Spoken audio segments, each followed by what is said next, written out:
অনেক সময় দেখা যায় মোবাইলে সেটিং করার সময় এই ধরনের কিছু যুক্ত বর্ণের লেখার প্রয়োজন পড়ে, বাট এই ধরনের যুক্ত বর্ণ আসলে কোন দুটি অক্ষরের সমন্বয়ে গঠিত এটা কিন্তু আসলে অনেকেই জানেন না, যার কারণে কিন্তু অন্যের কাছে আপনার লেখা সুচারুভাবে কিন্তু প্রকাশ করতে পারেন না। সো আজকের এই ভিডিওতে আমি আপনাদের দেখাবো এই যে সকল যুক্ত বর্ণ, এই যুক্ত বর্ণগুলো কোন দুটি অক্ষরের সমন্বয়ে গঠিত এবং কিভাবে এটি লিখবেন, সম্পূর্ণ প্রসেস আজকের ভিডিওতে। তাহলে চলুন মূল ভিডিও শুরু করা যাক।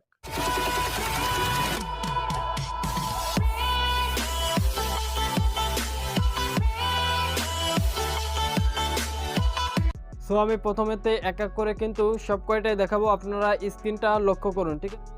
সো প্রথমেই যদি আমি লিখি, আপনারা স্ক্রিনটা লক্ষ্য করুন ভালোভাবে।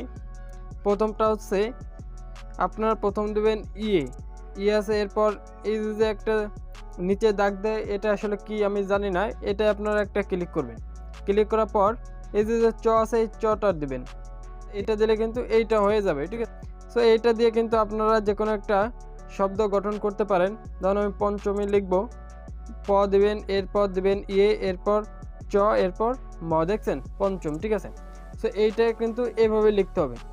এবার দ্বিতীয়টা লক্ষ্য করুন, এক এক করে আমি সব কয়টাই দেখাবো, ঠিক আছে। প্রথম দিবেন ইয়ে, এরপর নিচে একটা দাগ দিবেন, এরপর বরকত জ দিবেন, দেখছেন এটা কিন্তু হয়ে গেছে। এবার এটা দিয়ে আপনি যে কোনো একটা শব্দ গঠন করতে পারেন। ধরুন আমি গঞ্জ লিখব, সেক্ষেত্রে গ দিবেন, এরপর ইয়ে দিবেন, এরপর দিবেন বরকত জ, গঞ্জ হয়ে গেছে, দেখছেন। এই শব্দ গঠনটা কিন্তু এইভাবে করতে হয়। এরপর আমি এক এক করে সবই দেখাচ্ছি, আপনারা জাস্ট স্ক্রিনটা লক্ষ্য করুন, ঠিক আছে। বা 3 নম্বরটা দেখবেন, প্রথম দিবেন উমো, এরপর নিচে একটা দাগ, এরপর দিবেন গ, ঠিক আছে। সো এটা দিয়েও আপনি একটা যে কোনো একটা শব্দ গঠন করতে পারেন। ধরুন আমি অঙ্গ লিখবো, এর প্রথম অ, এরপর উমো, এরপর নিচে একটা দাগ, এরপর গ, অঙ্গ, ঠিক আছে। সো এভাবে কিন্তু আপনি এইটা লিখতে পারবেন। এরপরেরটায় আমরা যদি চলে যাই, এরপর যদি আমরা প্রথম দিবেন বরকত জ, এরপর দিবেন নিচে একটা দাগ, এরপর দিবেন ইয়ে, দেখছেন এটা কিন্তু এইভাবে। যদি এটা দিয়ে আপনি যে কোনো একটা শব্দ গঠন করতে চান, তখন আমি বিজ্ঞান লিখবো, বিগ, এবার বরকত জ, নিচে দাগ, এরপর ইয়ে, জ্ঞান, বিজ্ঞান, ঠিক আছে। তো এটা দিয়েও কিন্তু আপনি যে কোনো শব্দ গঠন করতে পারবেন যদি এটা আপনার জানা থাকে, ঠিক আছে। এরপর যদি আপনারা ক্ষিয় লিখতে চান, ক্ষিয় লেখার জন্য প্রথম ক, এরপর নিচে দাগ, এরপর যাকে বলে পেট কাটা মধ্যম স্বরকে যাকে বলে ক্ষিয়, ঠিক আছে। এইটা দিয়েও কিন্তু আপনি যে কোনো একটা কিছু গঠন করতে পারেন। ধরুন আমি শিক্ষকই লিখবো, এবার ক, নিচে একটা দাগ, এরপর এইটা, দেখছেন। এটা জানা থাকলে আপনি এই ক্ষিয় দিয়ে যে কোনো একটা শব্দ গঠন করতে পারবেন। এরপর যদি যে কোনো রেফ যদি আপনি লিখতে চান, সেক্ষেত্রে প্রথম এই রেফে ক্লিক করবেন, এরপর থতে ক্লিক করবেন, এরপর জতে ক্লিক করবেন, আকার দিবেন, আকার দিয়ে অনিশ্বরে ক্লিক করবেন, দেখবেন হয়ে গেছে। এটা দিয়েও কিন্তু আপনি একটা শব্দ গঠন করতে পারেন। যেমন অর্থাৎ লিখব, অ, রেফ, থ,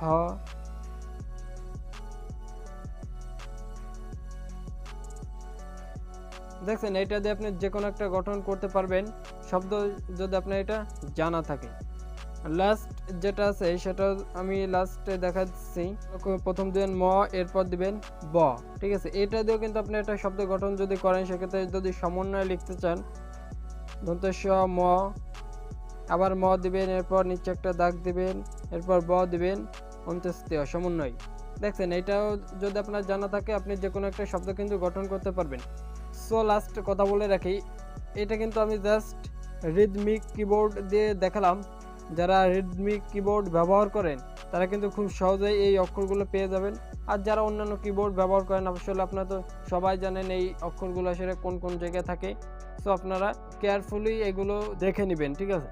তো এই শব্দগুলো যদি আপনার জানা থাকে, আপনি কিন্তু এই শব্দগুলো দিয়ে যে কোনো শব্দ লিখতে পারবেন। সেক্ষেত্রে আপনার লেখার যে একটা স্টাইল, এটা কিন্তু আসলে খুব আকর্ষণীয় হবে এবং যার কাছে পাঠাবেন সেও কিন্তু দেখে আপনার বানানগুলো খুব সহজেই বুঝতে পারবে। তো কেমন লাগলো ভিডিওটি অবশ্যই কমেন্ট বক্সে জানাবেন এবং একটা লাইক দিয়ে দেবেন, এবং যদি পারেন আপনার ফেসবুকে এটি শেয়ার করে দেবেন, যাতে আপনার বন্ধু বান্ধব সহ অন্যরাও উপকৃত হয়।